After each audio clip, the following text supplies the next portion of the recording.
J'ai enfin décidé de briser ce long silence, de sortir de ma réserve et de m'adresser à vous parce que l'enjeu est de taille. C'est ça le problème. C'est ça la stratégie. Dans les réseaux sociaux, au moment où tout le monde a publié que Kabila a Koufi, Azwaki Masasi, Bazo la Kisana Baserke, Bazo Sala Penza Matanga. Pourquoi expliquer cela nous? Kabila Zawa. Nalobi boye. Ah yo beninga, munga la tibilamba mwindo. Ce Kabila Koufi, ya Matanga na biso. Bon balati pili poani.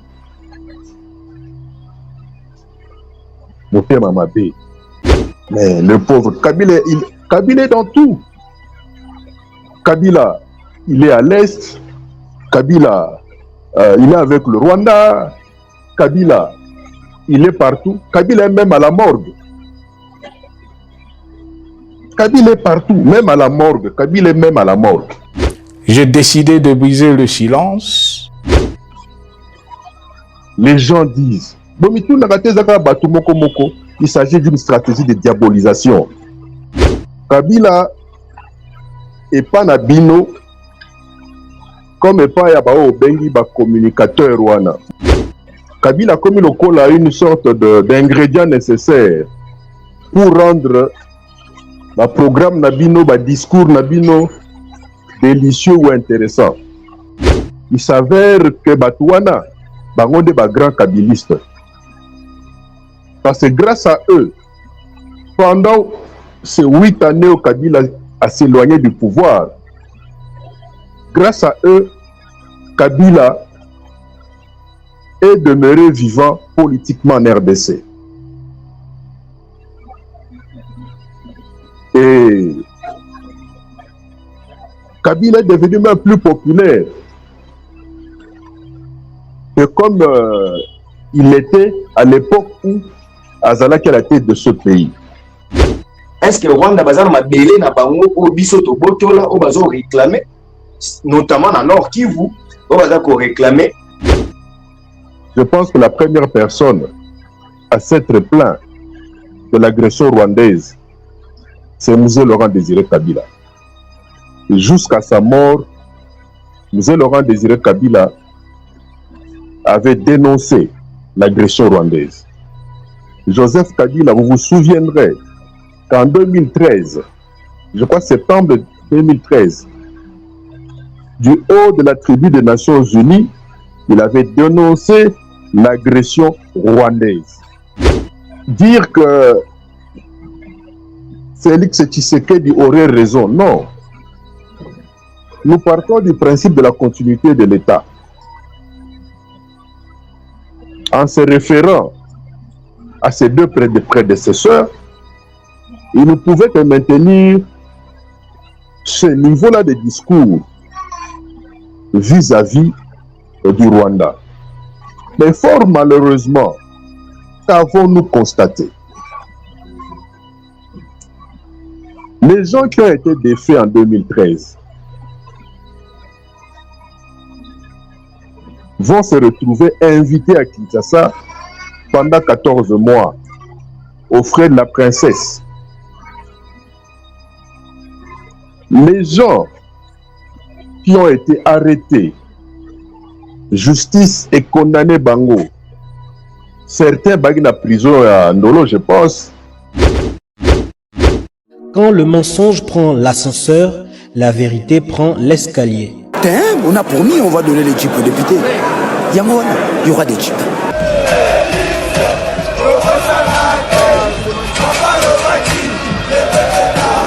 Notre ennemi c'est le Rwanda, FRDC, Poumae, Munguna Nabiso Kagame, Congolais, Kangae, peuple Telema, Banguna Bakoti, la Mukati kama mpima tali politiki, Songisaki Bomoto, Tele Kolondenge Kwei na mapoko Banguna toza la Bomoko, Mutu moko tiako punde la Congo, Soki biso mokote, Tona nyongwa mutu te noko, Ezapona peuple, Punda mwana mai, Ezapona yonaye, Ezapona ngai, Ezapona Congo, Ezapona Goma, Ezapona Ruchuru Kiwanja Bunagana. Puissance ya liloba eleki ya lisasi, en tout cas c'est moza ya koyeba ke boza ebele bino sobolangaka archidique Info, bien Sobolandaka, Masolo, il y a politique. Nous recevons pour vous Claude Machala, cadre du Parti du Peuple pour la Reconstruction et la Démocratie, PPRD, parti cher à Joseph Kabila Kabange, l'ancien président de la République démocratique du Congo. Avec Claude Machala, Tokobeta, vraiment, Masolo et Belé, actualité et Yamboka, donc une analyse très pointue, et puis la position comme acteur politique, et puis la position de son parti aux enjeux de l'ère en République démocratique du Congo. Avec lui, Tokobeta, vraiment, Masolo et Alélo. Aujourd'hui, le Rwanda reconnaît officiellement d'être derrière AFC M23, donc 14 points de vue. De l'autre côté, on est un qui accepte d'être en collaboration avec le Rwanda sans être les pantins du Rwanda. Avec Claude Machala Tokobeta, puis Masolango, Ouganda aussi est cité par beaucoup de Congolais. Même maintenant, a aussi a cité Ouganda comme l'un aussi des principaux collaborateurs, bien que cela ait été démenti, et pas ministre Nabango des Affaires étrangères. Claude Machala est avec nous. On va souffler, on va parler avec lui pour que tout le monde soit au parfum de l'actualité. Monsieur Machala Claude, bonjour. Bonjour Steve. Bonne santé, Kouloutou. Établissement Tanamiso, Zambazo Sala. Nous avons toujours changé numéro à sapato, tu changé numéro à chemise été, tout à chemise été, comme aussi tu changé peut-être à pantalon. C'est que Nzambe Azo Sala. Très bien. Neko Claude Machala, avant tout banda, Makambunyoso, il y a la sortie médiatique, il y a ministre de l'Information et de la Communication, le porte-parole du gouvernement, qui ne reconnaît pas qu'il y ait encore des arrestations des hommes politiques, des opposants politiques en RDC. Il y a évité, opposants Nino Bakangami, au moins il y a évité résistants, ne Bakangami, au plus bazar problème, mais déni de justice. Donc rien à voir avec matraquage et opposition politique. Réaction à eux, les amis. Oui, dans beaucoup cannabis, na comme zala de plus en plus sûr que ceux qui te continuent na Zamba awa, naza sûr to kokuta matiti moko oye ko bimasi na matiti ebele matiti moko ya mabe makasi koleka diamba et matiti wana j'ai comme l'impression que tisikoyo l'État est bien goté. Donc, nakosenga na l'État, aluka fouiller na Zamba, so beza na matiti moko te o l'équipe bangi o tio bimasiko. Donc, je suis peiné, vraiment peiné. Ya koyoka, réaction modèle wana, de la part d'un responsable supposé catalyser tendance oyo congolais nous surtout azanango lelo ya vouloir assez qu'il y ait cohésion, unité et surtout la paix sociale. Donc arrogance wana na ebité soukeza nzoloko to ya mutu yemoko akepa ya nganga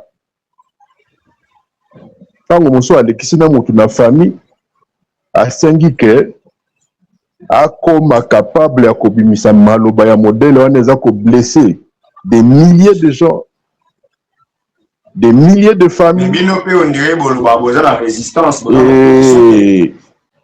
Mais un opposant c'est qui? C'est un résistant, non? C'est un résistant par rapport à un dictat. Il faudrait que certains individus arrêtent de penser qu'il y aurait des gens qui n'auraient pour droit que leur devoir. La loi est la même pour tout le monde. Nous avons une constitution qui n'est pas du tout discriminatoire. Alors, tant dans un koyoka des gens, et est-ce que vous avez je peux finir. Est-ce que je peux finir? Quand je vois des gens ba oyo bazwi chance ya lelo oyo bavandaka liboso ya baninga babanda kokanisa ke bango ata soki bake nzela ya zongo bakoki kobenda mai te parce que bango basalama na matière mosusu. C'est vraiment triste, voilà. Mais heureusement que demain, aujourd'hui sera hier. Demain n'est jamais mort. L'ogezara na encore puis Nzambe quoi.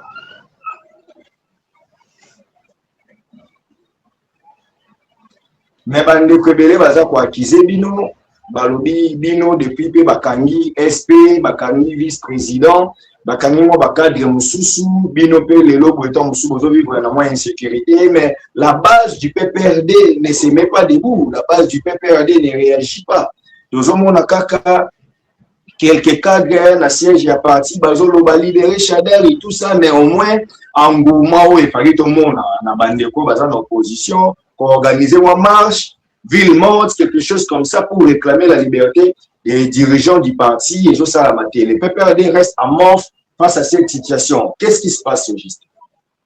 J'ai comme l'impression que pour vous, l'opposition, ça doit être une sorte de bande d'hooligans ou de tifosi, comme on l'a vécu avec certains individus de la 10e rue. Pendant très longtemps, pendant des décennies, ils ont cassé des bus, ils ont brûlé des pneus, ils s'en sont pris au bien d'autrui, au bien public. Et pour vous, c'est ça faire de l'opposition. Marche, marche. Mais dans ces marches-là, il faudrait qu'il y ait un encadrement de la force publique. Or, la force publique au jour d'aujourd'hui, elle est disposée à quoi encadrer. Il est disposée à quoi réprimer toute forme de marche, soit-elle pacifique. Je crois que peut évoluer. Nous sommes dans une très jeune démocratie qui, avant même à atteindre majorité nango, les a perturbés. Donc, il faudrait une sorte d'assistanat social pour que lobby, tant qu'on reprendre marche normale, que tout se passe dans les normes, dans les règles, c'est-à-dire la républicanité, le respect de l'autre, de l'opinion de l'autre. C'est ça la vraie opposition. Il ne faudrait pas au jour d'aujourd'hui que les gens pensent que non, ville morte. Mais moi, je vous dirais que d'être une ville à Kinshasa, chaque jour est une ville morte. Puisqu'il y a des gens qui sortent même de chez eux pour rien, pour ne rien ramener le soir. Il y a des gens, il y a des gens qui préfèrent errer dans la ville comme ça, sans rien apporter, non seulement à leur famille, et même à la société. Il y a du chômage déguisé partout. Il y a des gens qui payent pour travailler, alors que nous savons qu'on travaille pour être payé. Donc, notion à ville morte comme une notion un peu relative. C'est les pensées, bon, non, comme il y a mort fait, non. Nous avons en face de nous des Congolais, des êtres humains. Et 90% Nabango, ce sont des lettrés. Des gens qui savent ce qui est écrit, ce que contient la Constitution. Que dit la Constitution? Ceux qui bango il serait au-dessus de tout. Mais laissons le temps faire son travail. Vous n'allez pas nous pousser à devenir tous des tifosi, des hooligans, parce que voilà, l'opposition, selon une tradition créée par un parti du district du Moamba, l'opposition c'est quoi? Les alliés qui filment la générique, qui bêtement ba générique, les alliés qui bouka biloko batu, qui ba batu mabanga, et manque de respect même à la loi, c'est ça faire de l'opposition. Biso to ajar wanate. To ajar wanate. Toi, Jarouanate. Donc, nous avons confiance à l'avenir. Et Ndengele Makamwezo Kendele, Ezaka Ndenge Makamwe Kendaka, partout, Tango, Bao Bana Ngwende, Bana Goigoi, Bazana Kibongai et Leki. Le temps finira toujours par régler cela. Ça se comprend très bien, on a compris votre démarche. Mais on change un peu les chapitres, on parle quand même de la souveraineté de l'État, on parle quand même de la sûreté. Lélo, Claude Machala, aux arts politiques, il y a l'éloté. Tolo Kaka déjà, Batbalobaka, Rwanda est derrière M23, Rwanda est derrière, mais comment on a l'élo, le Rwanda qui s'annonce officiellement accepte d'être derrière le M23 pour la Bango. Eza kobundela mabele na bango dato ça une mission mon kala oloba pe marambango ke mabela ngo ya Rwanda ezaka wapi tout ça mais lelo yo komona Rwanda kufongwama oloba ke oui c'est vrai bazali derrière M23 bitumba na bango ezali pour récupérer mabele na bango il faut corriger l'histoire apparemment c'est nous qui sommes fautifs pour toujours mabele à Rwanda aujourd'hui question na ngena na dévoler est-ce que c'est vrai Rwanda za mabele na Congo pas réclamer deuxièmement qu'est-ce qui changerait les donnes politiques à l'international de savoir aujourd'hui que si le M23 tue le Congolais, c'est parce que le Rwanda est derrière le M23. Je vous donne le temps de vous expliquer na dévolé. La habité au Soukoussi au lobby si le M23 tue les Congolais. Vous savez, moi j'aime bien répondre à des questions qui sont claires. Vous parlez du Rwanda qui venait de déclarer d'accès, de dire haut et fort, clamer son implication dans la crise qui est à l'est du pays, ou vous parlez du M23, selon ma propos nayo, serait en train de tuer pour le compte du Rwanda. Et chose à la claire, hein? Chose à la claire ma question nayo.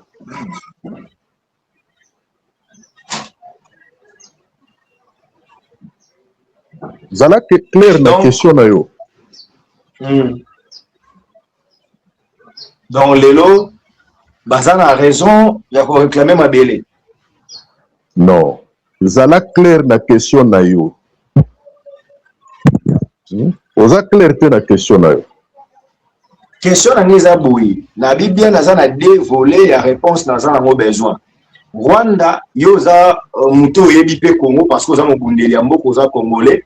Est-ce que Rwanda bazana mabele na bango o biso to botola o bazo réclamer notamment dans Nord Kivu o baza ko réclamer wana ndezali voler à liboso ya question na yami balezali aujourd'hui quand le Rwanda se déclare être derrière le M23 est-ce que ezali avait oyo e ko sala ki et puis sa président Tshisekedi raison tant bande ko lobaki ba nanga bazana bango kaka batindami ezali bitumba ya Rwanda. Donc, question est-ce que ça peut changer les choses dans le niveau international pour que tout le monde comprenne que la rébellion ya Congo ezaki dans nos farces, ezaki ne Rwanda, ezaki derrière bitumba na Congo. Question vraiment na clarté na moi. Bon, moi je pense que question est un peu vicieuse. On va ressentir aussi un peu parti pris. Peut-être vraiment mon bang comme ça bino banso quoi. Là na lo baboy. Je pense que la première personne à s'être plaint de l'agression rwandaise, c'est M. Laurent Désiré Kabila. Jusqu'à sa mort, M. Laurent Désiré Kabila avait dénoncé l'agression rwandaise. Joseph Kabila, vous vous souviendrez qu'en 2013, je crois septembre 2013, du haut de la tribune des Nations Unies, il avait dénoncé l'agression rwandaise. Mais comme nous avons comme mot d'ordre, oh Mouzati Kalabiso, ne jamais trahir le Congo. On a vu Joseph Kabila se battre. À l'occasion, je crois, de l'opération Pomme Orange, quelque chose comme ça. Et mettre en déroute la rébellion du M23. Et dire que Félix Tshisekedi aurait raison, non. Nous partons du principe de la continuité de l'État. En se référant à ces deux prédécesseurs, ils ne pouvaient que maintenir ce niveau-là de discours vis-à-vis du Rwanda. Mais fort malheureusement, qu'avons-nous constaté? Les gens qui ont été défaits en 2013 vont se retrouver invités à Kinshasa pendant 14 mois aux frais de la princesse. Les gens qui ont été arrêtés, justice et condamnés bango, certains bagnes à prison à Ndolo, je pense, ont été libérés, réintégrés même dans les forces armées de la République démocratique du Congo, FARDC. Aussitôt libérés, aussitôt partis de Kinshasa après 14 mois d'orgie, ces individus se réorganisent pour attaquer le Congo. Je pense qu'en janvier 2019, c'est 2 345 450 ou 475 km² de superficie que Joseph Kabila avait légué à son successeur,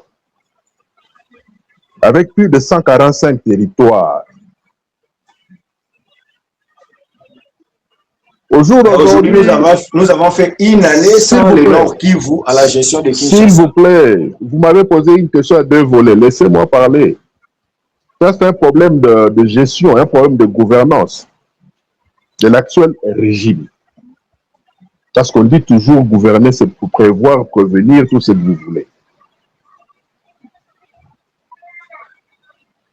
Je disais donc, au jour d'aujourd'hui, Kagame sort, il lance ce discours-là. En tant que patriote, en tant que nationaliste congolais, moi, Namboka, ne jamais trahir le Congo.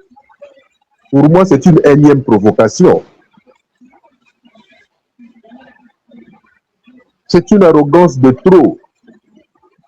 C'est vrai, un État qui se fait fort a toujours tendance à avoir des idées, si pas des projets expansionnistes. C'est à nous, Congolais, de défendre notre souveraineté. C'est à nous, Congolais, de nous mettre en ordre de bataille en permanence. C'est à nous, Congolais, de comprendre que, à tout moment, à chaque fois qu'on sera divisé, tout celui qui a des idées expansionnistes ne pourra que vouloir les réaliser en nous arrachant quelques kilomètres carrés, si pas au nord, au sud, à l'ouest comme à l'est. On a eu ce problème-là avec l'Angola. Il y a eu une situation vers Kaïmba, vers le Congo central, ainsi de suite. Il n'y a pas longtemps, nous avions appris les aventures de la République zambienne.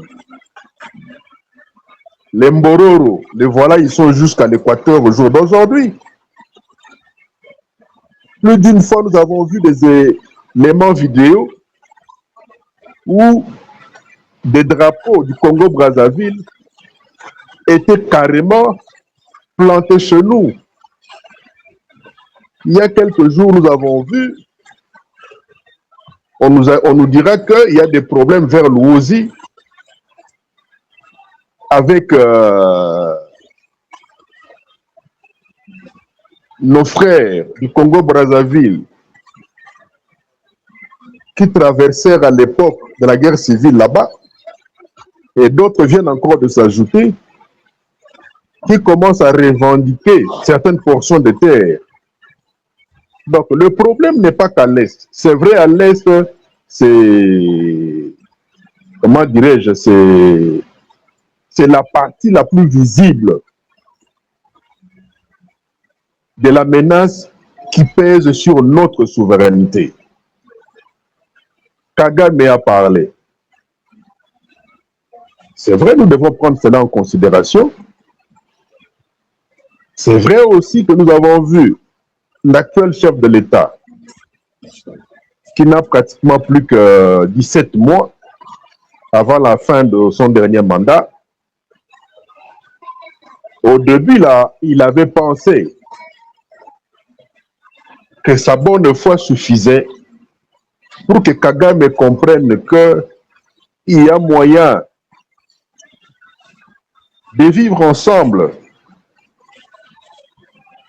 chacun chez lui, et d'arriver à mettre sur pied un autre type de relation qui pourrait être profitable à nos deux peuples. Kagame avait bien sûr des idées derrière la tête. Mais la mise en application de ces idées-là trouve un terrain fertile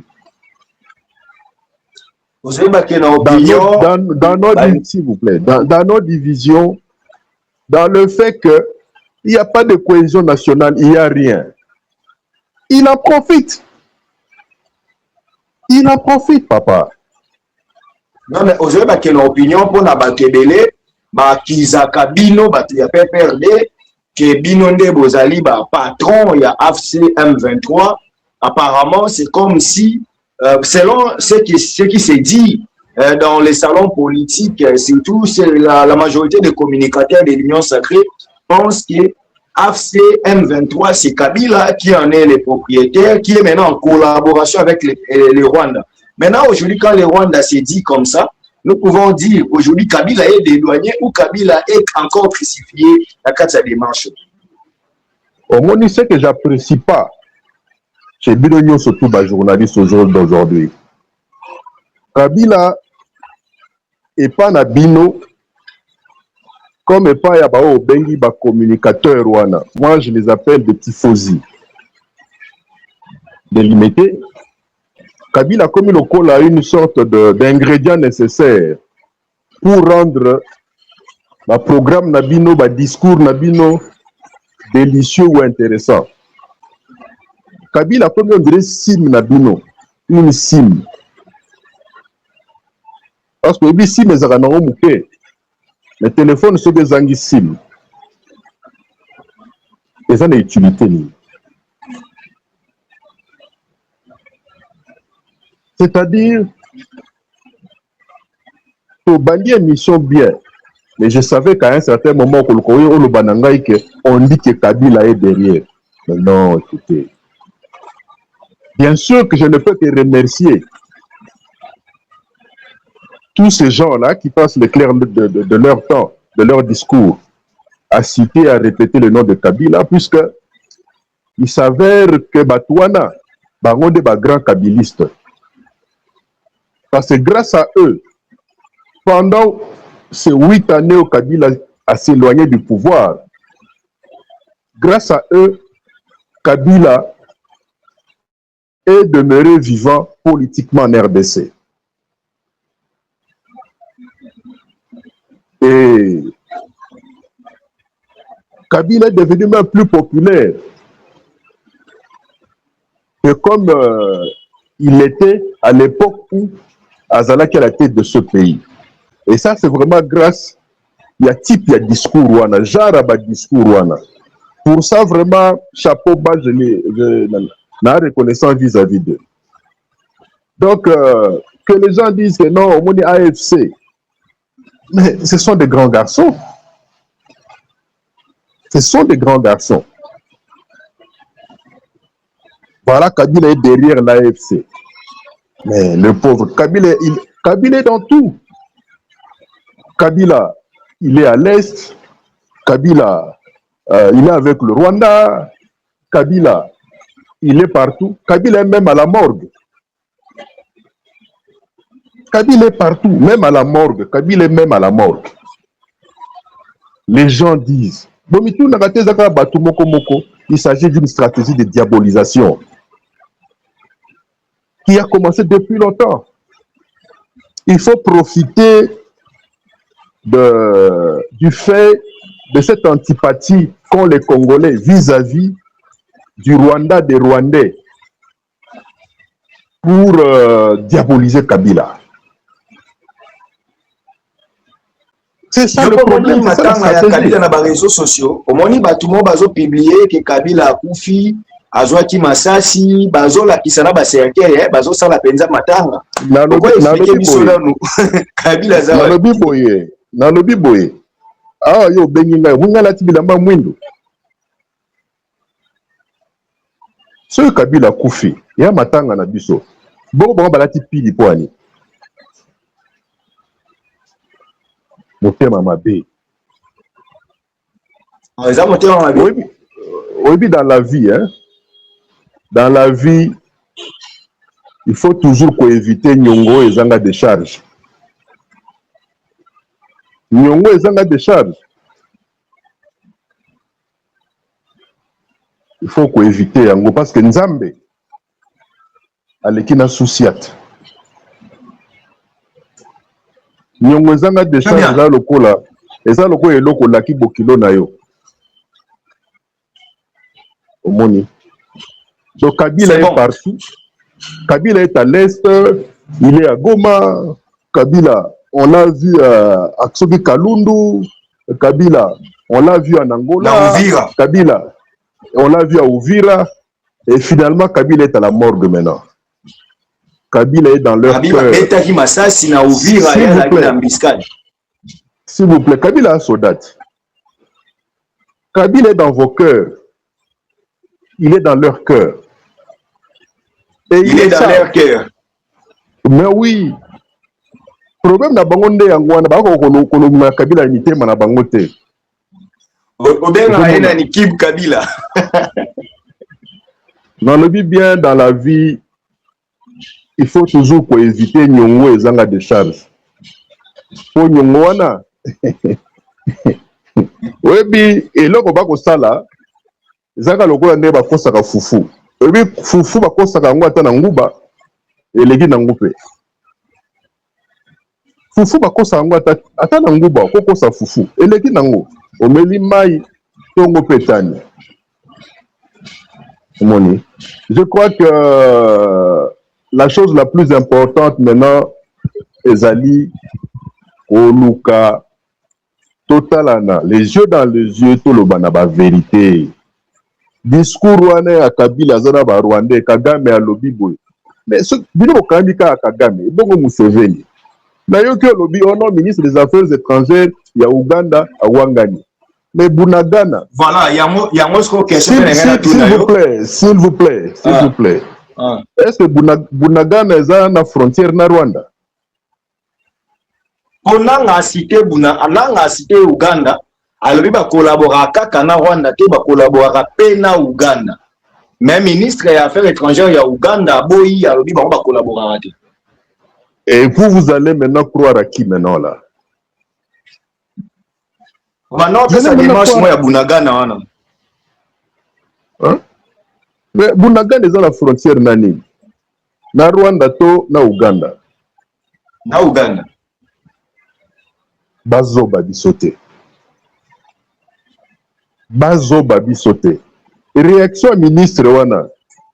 C'est par rapport aux intérêts ougandais. Parce que n'oubliez pas qu'il y a un grand projet routier au nord-est où l'Ouganda est impliqué pour des raisons tout à fait économiques.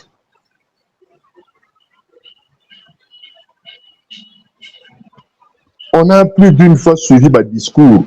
Il y a Mwana Museveni qui est le patron, il y a Forces armées ougandaises.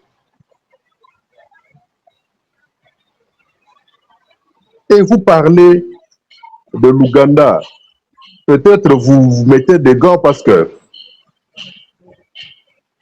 les gaillards de l'Union sacrée savent que parmi eux, il y a un grand pion de l'Ouganda qui est là, qui est aux affaires.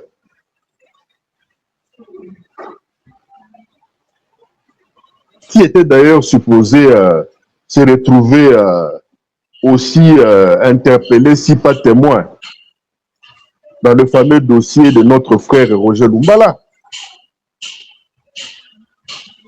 L'histoire, il y a Bambongo, Oyo, il y a Fonarev, Banin, tout ça là. Oyo, Ouganda à Versaka. Dans le cadre, il y a des dédommagements. Il y a des dégâts, Oye, na Rwanda, Basara, na Kisangani.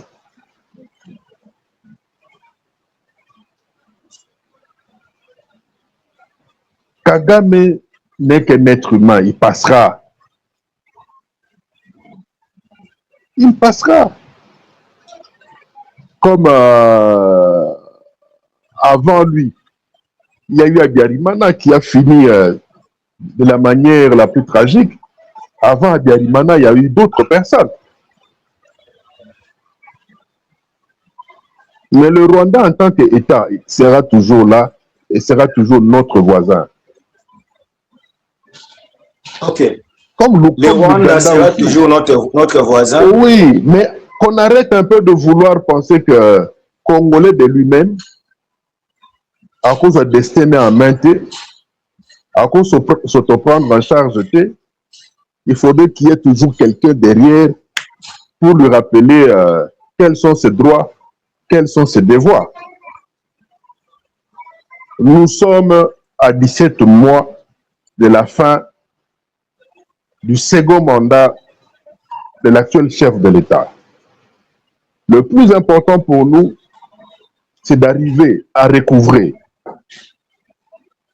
les 2 345 440 km², les 145 territoires, de manière que lui, que nous souhaitons voir entrer dans l'histoire par la grande porte, soit l'artisan de la deuxième alternance. Puisque la culture démocratique que nous avons démarrée en 2018-2019 doit être pérennisée et demeurer l'unique source de la légitimité pour tous ceux ou tout celui-là qu'on a appelé à gérer le pays. Mais il y a alternance pour la deuxième fois. Et bon, il a informé, peut-être aussi informé un professeur Kabengela sur un plateau d'une émission politique, et puis il est appuyé par certains communicateurs de l'Union sacrée qui pensent que vous réfléchissez à tort le fait de dire que le président Tshisekedi doit organiser les élections et quitter le pouvoir pendant que Kagame est encore au Rwanda. Selon le professeur Kabengela, Tshisekedi n'a pas géré son mandat, son second mandat, parce que Goma, Bukavu, province Ebele, wana eza co-géré na ba rebelle, na ba entité oyo pona eza Rwanda. Donc le président ne gère pas son mandat légal. Donc il faut ce qui te rekendaka dialogue, il faut que le mandat oyo kokweya, président Tshisekedi va encore se représenter. Donc il ne peut pas quitter le pouvoir pendant que les RDC est fracturé. Je pense que autant que l'anda vidéo moko aredi à Missi, je redis à Missi à lobby, boutika okanisaka ke ezaka ba musicien ba melaka diamba.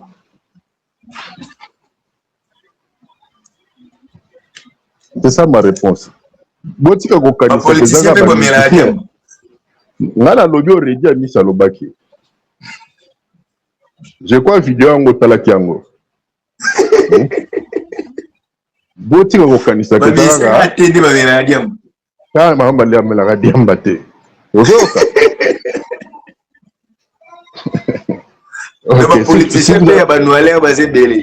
Si vous avez une autre question, posez-la moi.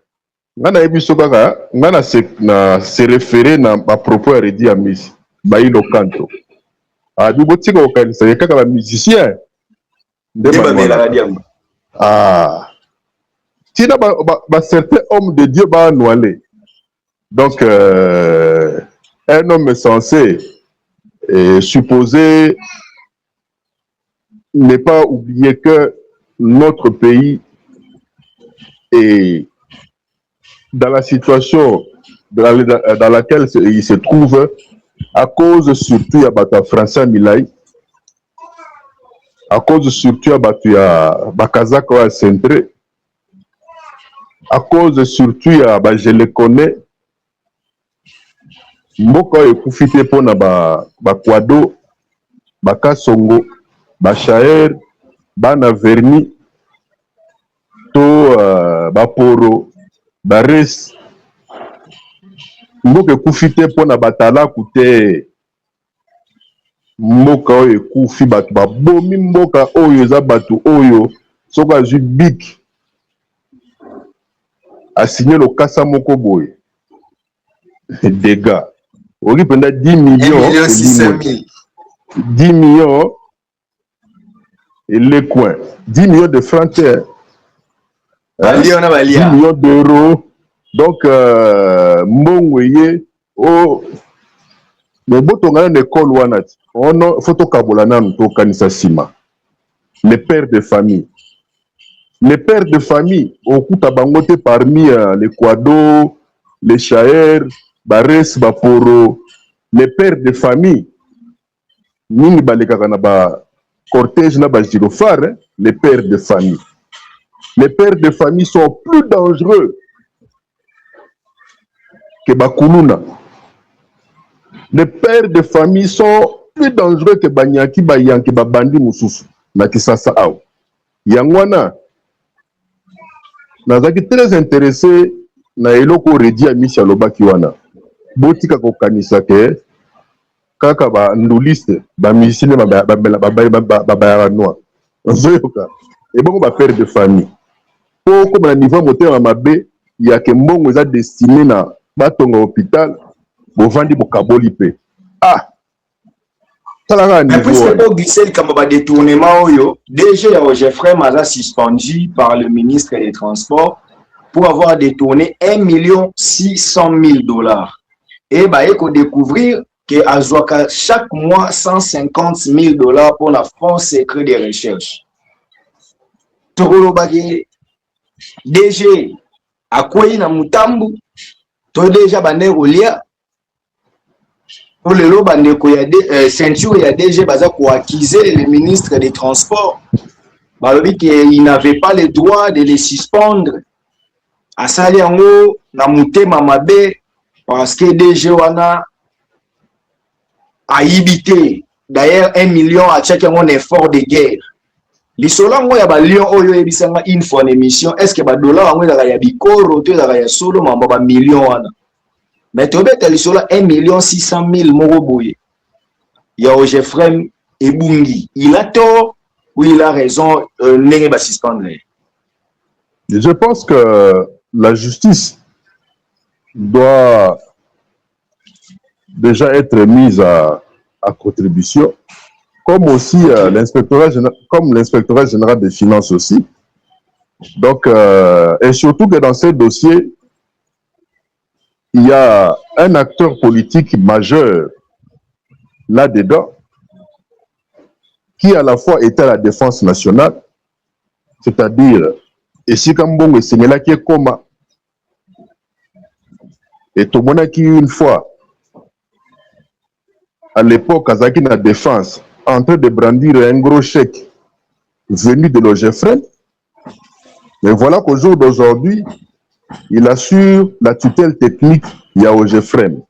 Donc c'est un dossier où l'IGF, la justice, devait le considérer comme prioritaire de peur que la personne qui est à la tête du ministère des Transports au jour d'aujourd'hui soit dans une position de juger parti. On veut nous cacher quoi? Bokilo ananyaza awa, to banoyoka naka soni. Tolo bana vérité. OK. Ministre ya DG wana. Yenda zaki na ministère oyo DG wana à l'époque. Soit disant amemaka mbongo. Et lelo oyo ministre azalaki esika mbongo ekendaka kala wana yenda komi tutelle technique ya DG oye à suspendre. Donc moi je souhaiterais vraiment que le chef de l'État puisse ouvrir l'œil et le bon. Madame la Première ministre fasse de même. Et les instruments de l'État pour assurer la population qu'il y a transparence et tout ce que vous voulez dans la gestion, dans la gouvernance, doivent faire leur travail. C'est là il y a la justice, il y a l'inspection générale des finances. Bassa la boulot na bango. Donc, ne spéculons pas, puisque la présomption d'innocence est un droit aussi. Et dans ce dossier, il y a la présomption d'innocence comme il y a la présomption de culpabilité. L'actuel ministre à transport, Yenda Zalaga na défense. Tout le monde a DG wana, na yé ministre wana, na ka bakata échec. Na yebi que 1 Zalaga na, parmi les chiffres 1 et bandaka na 1, na ba 0 et belé boy. Ozomona. Et ça, c'est ma père de famille. Tout le monde a un mot pour les père de famille et surtout que bande quoi transport babi ministre na benga qui pour na explication à plusieurs fois bande boycotter la conséquence administrative et là il faut pas suspendre et puis ba sengi explication. Na boité. Personnellement, j'ai été mandataire public. Je connais la procédure. Ozomona. Donc justice à Sala Moussala, l'inspecteur de finances Basala Misala na bango, to Moussala na bango, parce que tolembi likambo ya ba père de famille. Na ba balabala, tozana ba kuluna, na ba bureau, tana ba père de famille. Yango oyo kaka Mbuta Tshisekedi, à l'époque à Belelaka, Etienne Tshisekedi Lobaka, mboke kufi bandeko, mboke kufi pona moibi, mboke kufi pona moibi. Bon, moi c'est quelqu'un qui m'a beaucoup inspiré dans ma vie, hein. Okay. Même si Nazalaka souvent d'accord ma prise de position na moko boy.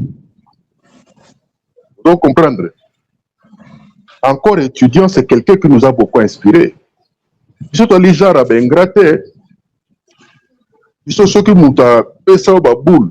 Il faut reconnaître ça. Mais si quand on a ne nazalaka jamais sous d'accord naïe, c'est mon droit. Aux hommes, mboka ekufi pona moibi. Donc, na butu bakulu na balabala, na victoire faut pas baleki o chombo. Petit momi, faut pas baleki au périque. Aucun na ba bureau, ba père de famille. Quand on a stylo à Pamba, aleki 1 600 000, aleki 2 millions, aleki 10 millions de dollars. Vraiment, justement, mais là le pays est en train de mourir. L'inspecteur des finances basa la boulot. Justice à ça la boulot. S'il faut Mbuta Vonde à côté de dossier oyo. Et c'est à côté de manière assez que rapidement tout le monde est clair. Faut Mbuta Simba Kabakata Cheko Nezakini. Ezaganani. Ezaganani. Ezaganani. Ah! Mais évitez, donc, bango on biso a banda esiko. Machala, na tu na yo question mo par rapport à Kinshasa, yo za Kinois natif, moi na oni. Isolo beta ma Kinshasa, ils ont ma taxe, le transport, gouverneur, la ville, la télémie. Ah bien non, il faut qu'on réglementer mais la taxe en mon pays est multisectorielle.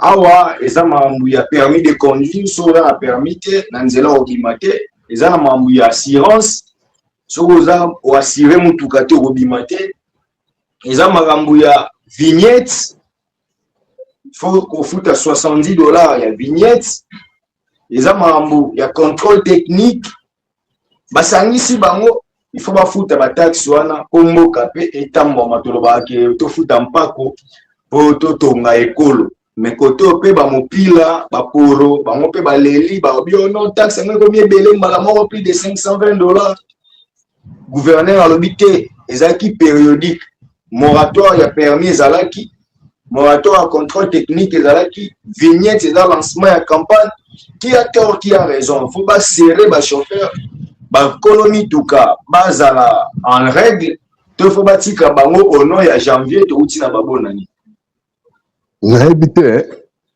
c'est ceux qui vraiment Félix Tshisekedi a des bons collaborateurs. Moi je continue à conseiller et à rappeler qu'il est temps pour lui d'organiser une voirie très sévère autour de lui. Il y a trop de flatteurs autour de Félix Tshisekedi. Il y a trop de collaborateurs de mauvaise qualité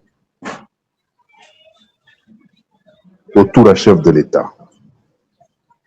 Oui, lobby namonaki 207 moko. Mais nakamwe, vu état à 207 wana, basa na document contrôle technique. Na eza kindoki. O eza kindoki. Yo mona moya ko pola mais ba na document ezo prouver que ba outil contrôle technique. Alors, je me dis mais comment bakope ça mutuka ya boye le OK ya bateau à contrôle technique. Donc ça lokola mutu moko boyebi ke na quartier jeune wana azaka na sida. Aye siko pa mwana bino. Lokola mwana bino alingiye to lokola bino boko bange mwana bino tula jeune wana ye na biloko tout déjà ndenge liste sengaka wa bala mwana bino lokola bino boko banga mwana bino tula bozwaka mwana bino bo pesa ye namoni état ya mutuka wana na bino bato a contrôle technique ba mité ya mabe et puis tango yo zolo ba taxe ba mopila balobi bakobima te mituka eva na ndako. Certains particuliers balobi pe bakobima te mituka eva na ndako. Mais il y a une autre taxe. Oh kaka ye bumba wana. Impôt sur les revenus fonciers ou IFM, impôt sur les revenus fonciers je crois. Yango pe faut ko futa. Siko yo komati mutuka au parquet na ndako. Siko batu ya impôt foncier bangwana balandio siko na palais. Omoni ko komata mire. O bandola na balabala. Okili bomi mutuka na ndako mais petit impôt foncier. Webi na omo bituna soki eloko yo musicien moko munene ya mboka na biso, un grand chanteur de mon pays avait dit toza un système Malik Felo veut dire moto epela mais tozo zikate et bende ku toza pété. C'est ça qui ça okimi bumba na balabala alandio tina ndaku impôt foncier et nyonso tout na période moko kaka salaire boyebi ke futama na ndenga likukuma toute l'année passée année oyo likukuma ezo continuer kaka banyonga ba palais banyonga ba classe ya bana voilà na balabala moyen pour abula ezate ozoki na palais impôt foncier Et suka bokoyoka ba père de famille moko tango bako kongola bavandi balobi to kabola. Donc finalement on est là où pour aussi Lisa question Souka Outi Koloba que le président de la République doit vraiment créer une voirie autour de lui. Autour de lui. Parce que voilà. Oui, moi j'ai pitié de lui. Ozo continuer quand on a thèse na yo ya kosenga dialogue oyo kosangisa ba congolais tout ozo mona comme déjà dépassé parce que bandi to solola nini po nyonso to solola déjà bat babebisaka ka to solola na Sun City bat basimba manduki te yoka. Là, ce sont des petites gens, des petits flatteurs. Là, c'est des petites gens, hein? Des petits flatteurs. Lokola mikolo ale se muluka mwa libumwe vimbie ake koluka ba kazako ezouta Turki wana mwana mbala alati kazako ekangi lokola condom.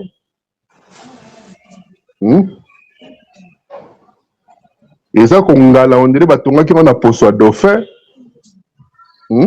Encore Fatia il bango système ya ba 8 boutons tout ça là. Mututo lika 8 boutons. Kamwa libumwe bimé libumwa bière na dendo na poso liaka na banganda. Akoyi makere lokola Motorola ba policier. Oh non, pas de dialogue, balingi dialogue nini, po bakabola. Non, Fatia zawana tina 2300. Batouana, je crois que Souka, pasteur d'alors quand bango bandoki. Ata suke moko pasteur d'alors ko mere moko tengama. Soki dalote. Ata mon jeune frère ici, comment le Soudanais, Kamba, alors quand bango bandoki. Dodo Kamba quand bango bandoki. Batola balingi Tshisekedi a une double responsabilité, non seulement qu'il doit tout faire pour entrer dans l'histoire par la grande porte, de manière à ce qu'Ata a réalisé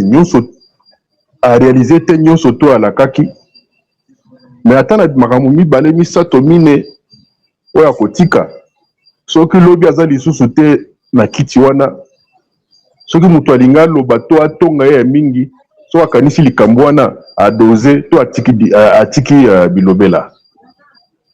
Et Aza sous la responsabilité, Moussoussou, Ezayako faire traverser à travers le temps le nom qu'il porte. Ce n'est pas n'importe quel nom qui s'est dit. Donc, il ne faudrait pas. Il y a comme la source, il y a dénigrement. Il y a comme Moana. Batoba comme Kozwakango de manière un peu péjorative. Ozomona. Donc, il faudrait qu'ils comprennent que la voirie est très importante autour de lui. Kaka Nenge Moko Azaki très monté vis-à-vis à Bumba, vu l'état de la ville-province de Kinshasa, on l'a suivi dans un discours, comment il a presque sermonné en direct. Autant, il y a trop d'insalubrité autour de lui. Et que cette insalubrité risque de lui coûter cher dans l'opinion publique après 2028 si il n'ose ne rien faire là actuellement. Les petits flatteurs, les petits tifosiers hooligans, tous ces renards là qui tournent autour de lui, pardon, tous ces corbeaux, les renards, tous ces renards qui tournent autour de lui, il doit faire très attention. Balingi était. Balingi pona oya komi to akoma na oya zali nango. Mais sa personne comme telle Balingi angote. Va qu'on trouver que même s'il est dans l'erreur, tika batika ekaka dans l'erreur. Parce qu'ils ont profité bangote. Au moins aussi ça va chantier. Va continuer au Kabola, hein, les pères de famille. Eh, Donc na moi bakuluna na butu bakuluna mena ba bureau 24 heures sur 24 les pères de famille basa ba dégâts ko lekala bakuluna libanda. Toromina Souka, l'émission a mais dans une minute, une réaction à chaud aux arts quinois, mais aux alliés originaires, il y a Kassai. Lelo, Moka, il y a Baboti Nayo, Moka Nayo, aux arts nationalistes, aux arts congolais. Au moment inauguration à des universités. Université officielle à Mbujima et une université à Kanama. Les alliés, bonne foi, il y a Kolukalelo, Bakissa. Espace, il y a accueil, il y a apprenant, ils allaient bien, surtout qu'ils ont un coin ou une autre fois, ils ont négligé. Batebele, Nata, Nasa, une mission, c'est plein Amina, Dominique Mounongo. Alors, Baranabino, Bakassa, construisez chez vous. Bien que les alliés domaine étatique, mais comme on a quand même des universités, des infrastructures académiques, on a réaction à eux. Ils ont bien, ils ont mal. Pourquoi les Kassai peuvent me poser ma question? Pourquoi les Kassai, pourquoi la province nous souvient? Réaction en une minute, photochité. Dans le Baboué, on va construire de grandes universités dans des villes où il y a des problèmes d'eau et d'électricité. On va construire 2 grandes universités dans des villes ou provinces où il n'y a presque pas d'entreprise pour absorber cette élite ou cette main-d'œuvre qualifiée qui pourrait sortir de ces universités-là. La dernière grande entreprise qui était dans la ville-province de Kinshasa, c'était, je crois, Congo Futur qui a depuis fermé. La plus grande industrie au Kasaï central, c'est l'enseignement primaire et secondaire. Et encore, tous ces enseignants-là, ils donnent cours dans quel genre d'école? Je pense que nous devons faire très attention dans la type de priorité Tozanango. Et les bâtiments, oui, j'ai vu ça de loin, c'est bien beau. Peut-être pour la propagande, sa propagande à lui. Dommage que ce soit son dernier mandat. Mais je dirais ceci. Moi, je considère ça comme, par exemple, pour l'université de Kananga, on n'avait pas besoin d'un bâtiment aussi imposant. Parce qu'il y a un problème, Banzela ezate na Kananga, courant ezate, ma ezate. Une ville comme le Luabourg, qui était supposée être même la capitale de la RDC, est dans un état de délabrement très avancé. Vous allez former des gens qui, au finish, devront aller ailleurs pour profiter des connaissances acquises dans ces universités-là. Je trouve que c'est tout à fait irrationnel. Et merci. Les universités, s'il vous plaît, les universités, il faudrait qu'on en aille partout. Je suis d'accord. Nakondimaka Fachi, jour à ton université na Matete. Voilà. Tu vas ton université à Bi? Na Matete. On est britannique. Na Matete. Voilà, spécialisation et universitaire de l'éducation physique. Nous sommes en Akati. Nous sommes tout. Ngana kondima ebotia keloko non omoni na province d'origine na ote. Ngana congolais. Je suis originaire de partout. Mais na kondima ka Fachi jour na koyoko atongaki université moko na Matete. Wana obetele maboko. Oyoki. Moi, je suis originaire de partout. Et fais à lancer. Voilà, tout le c'est la tournée Yasuka et émission Nabiso. Un conseil, tout message Nayo. Yasuka, en tout cas, en grosso modo, pour retenir. Et puis, tu conclure l'émission. Message Nanga Yasuka Zali. Libérer Aubin Minaku, mon vice-président. Libérer Emmanuel Ramazani Chadari. D'ailleurs, le Moukna Lati Lamba Naye, candidat, était mon candidat président de la République en 2018. Donc, libérer Aubin Minaku, libérer Emmanuel Ramazani Chadari, libérer mon pire petit, Dunia Kilanga, et Nabandeko Nyonso Misusu, au Bazali Lelo détenu injustement. On a besoin de tout le monde, on a besoin de Bomoko, puisque l'adversaire est commun, l'ennemi est commun. Au jour d'aujourd'hui, à eux qui sont nités, à Beleli Kengai, Nazalaka Chebino. Donc, nous avons intérêt à mettre nos divergences de côté pour que tous ensemble, comme le souhaita une fois le chef de l'État, doit arriver à non seulement qu'au bouter dehors, mais pour réaliser un vœu, le vœu de Laurent Désiré Kabila, nous allons ramener la guerre jusqu'à Kigali, c'est-à-dire d'où elle était venue. Merci. Voilà. Vous avez aimé cette émission. En tout cas, nous disons déjà un grand merci à notre invité, Claude Machala Lembingazo, un acteur politique. Le vieux Kanambe. Très bien. Voilà. En tout cas, c'était un plaisir de vous recevoir. Monsieur Claude Machala, c'est un plaisir. Nous vous disons merci. Caméraman Azwapenza, mon candidat en 2018. Yeah. Ok, ça se voit. Voilà. Il y a la kabiliste pas tenté. Très bien. C'est un réel plaisir. Il y a pour disponibiliser tant pour la bandeko, pour la biso pe bateau bazaki na posa. Il y a pour yokayo partout dans le monde. Merci à l'ingénieur Starly Lima pour la réalisation complète. Il y a émission Oyo Karandene Tolobaka. Bandeko ba bolingo lelo bolandi émission na biso au CPLI en tout cas karande biso moko to esuki sakana ko yebisa bino peuple congolais mibundela o soki o mibundeli te mutako bundela yo azate puissance ya liloba eleki ya lisasi na bino tokutani très prochainement pour un nouveau numéro de votre émission Masolo ya politique. D'ici là, portez-vous bien.